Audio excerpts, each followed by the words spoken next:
About the cross, Father Mbaka tinye na umuchi Igbo Ejike roundabout. Gabara ụzọ ị ga-esi ebe a pụta Ababa, ebe a pụta n'Ike Road. Ọ dị n'ụzọ Unique and Fine, ebe school Reverend Father Ejike Mbaka dị. Now that cross has been creating a lot of attraction everywhere, both Anambra, Enugu, all the southeastern Eastern and the Lagos, Abuja. I have heard where they are talking about the cross.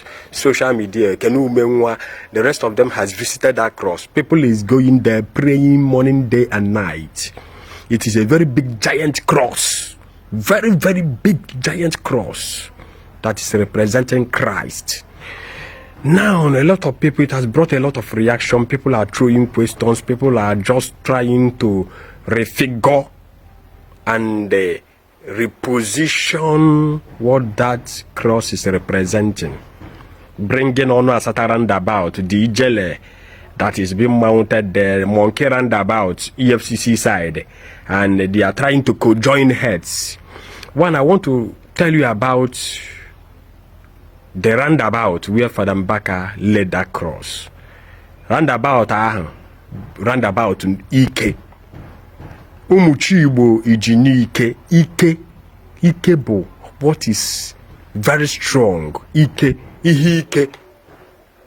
What terrible things has happened? Where terrible things has happened? Umuchi Igbo Ejike is not a good land. It's a land that is filled with idolatry, that is filled with idols. RCD. Father Mbaka biye kporo ofia ha. Okwefuru ofia Umuchi Igbo Ejike ha. Ebe ahụ niile adoration, the adoration ground. Ebe ahụ niile development bata keta was what? Known as evil forest. Very, very evil, high, gigantic forest. We have Umuchi Igbo Ejike before Father Mbaka laid his residential area there. How was Umuchi Igbo Ejike before Father Mbaka came there? How was the development there? We have several governments during the time of Chimaruke, during the time of military era, during the time of Sullivan Chime. Before Father Mbaka came there, Father Mbaka came there and that place started developing. It's a very lonely place that is like a forgotten area. Father Mbaka came in and life came in there.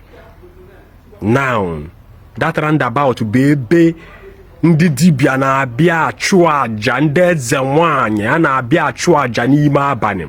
There have been several reports. A lot of people has been caught.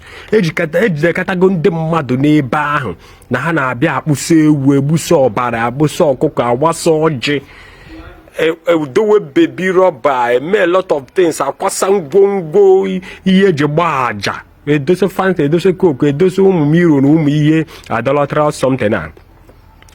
Now Father Mbaka, in his own wisdom and gift God has given to him, has been praying to God, and he remembered the promise that he made to God that he will lay a very big giant cross there. Now that cross is representing the God the Father, God the Son, and God the Holy Spirit. Whichever way you people want to see it, you people should see it. People are trying to remonetize that cross. What the money they used to lay that cross, what it can do. What it can do. Now, we are people that doesn't have thinkings. I did do a cake and thinking. Man, and that's not go back to their root. Now my name, and they'll think that there is no God and there is no power because of Queens and magic. Ya buoki te buawele bui popo, bu duakom mili, jetua jana mili, me one or two things, cherry pant and wine, we don't to isi, menka, wurupa de wine. Ona gazilifa, ejima. Anu around the mother, a mumu ye digita na go cogbo. Or the Hakachukwa de Rose. Okay, for traffic cross na cause. Una a very high profile demon now control that roundabout. And there is no way the church will bring development and the enemy will come to conquer it. Okay, in this into idolatry era.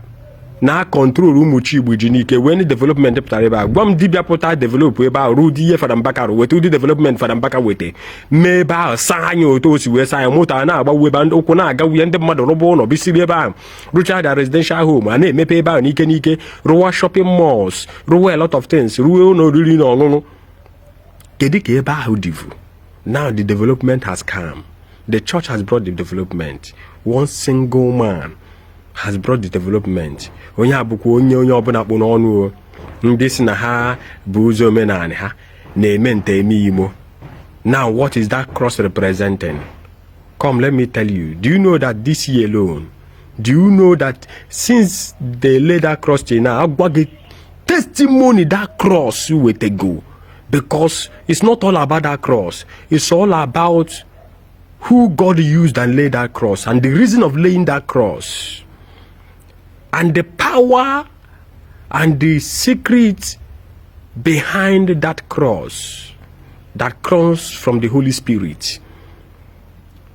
People is going there offering prayer and their prayer is being answered. If you case we also, if you case we chonde na aja also, if you case we chonde na be eba sacrifice also, if you case we chonde kidnappers in eba also. If you case we jireba kita build draw faith in them mother. Ewe boss ha geje chuaja ha je chuaja man okwe for that particular place. Okwe for eba hele cross. Okwe for umuchi igba unu jiri asoro Fada Mbaka. Iyo solo unu kuwe. There is no way with citizen and native cure will work or draw possible. Yes, ogi wete monkera and about weti ijele de na ono asata check all your ono. Jowaze ke ihe mean. What is this thing to be? Since doiri jere, Enugu State government doiri jere na ono asata. Gbam mkpo no ogbogo. Gbam ndị na-eje ebe ahụ eme ekpere. Gbam ihe that place na represent.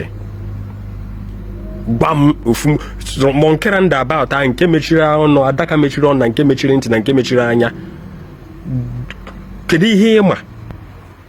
Ihe a bụ ka esi achị anyị, the sign ka esi achị anyị. Ife ihe ga-ekwu na ntị gị anụ n'ihe ịnụ anụ ịma nkwuwu ekwu. That is what those things or some of these things you are seeing akpụrụ akpụ nọ na states where ihe ọ na-represent. A full judiciary, a full agba eze nwanyị. Agwa ekekọ ya na arụ, kekọ ya ma n'ụkwụ. The symbol. What is that symbol representing? Ewerukwu onye kwuru okwu na ndị ahụ niile unu na-afụ ya unu fụ ya unu enefu anya. Unu fụ ya mgbe ọ bụ na-etinye cross akịta mgbe roundabout a ga-egbuwe mmadụ kịta si ebe ka Fada Mbaka nọ. Fada Mbaka nọ ihe nke a na-eme ọmamma na-aja ike a na-asị nsọbara a na-egbu ebe ahụ ụmụ ihe ike a na-eme there. Now God have used Fada Mbaka to settle that place. Chụọ demon niile n'ebe ahụ ọsọ. Megine chụọ demon niile n'ebe ahụ ọzọ. Biko unu ihe niile abụrụ ihe eji eme content, ihe niile abụrụ ihe eji eme skit, ihe niile abụrụ ihe eji agbara traffic. Some certain things are serious and are more than what we think. That is why eji na anwụ eri ọnwụ ike. Anaghị oke ala anaghị kịta efu nwa agbọghọ eweri na-eme ọnụ kata otipu ara. Nke abụọ na ọba Yahoo moto ndị Yahoo. Ka abụọ ọnụ kata otipu ara. Onye ne asị na onye ma nke ometo emama na-ekpogoro pantị, emama na-ewere aja ike ya, emama na-ewere ntutu isi ya. Disanti na ụmụ nwoke asị na ihe ọṅụta n'Igbo. Most of those people ayara na-ayị kịta agabiga otu ihe aka ha dị ọcha. Why can't you go and visit that cross? Take your problem there, take the sick ones to there. Go and visit that cross. If a Kenuma can humble herself and go to that cross with her husband, what about you? The people who now show the means to reach out to Reverend Fada Ejike Mbaka. And now this is the hope, one of the hopes of the Christians.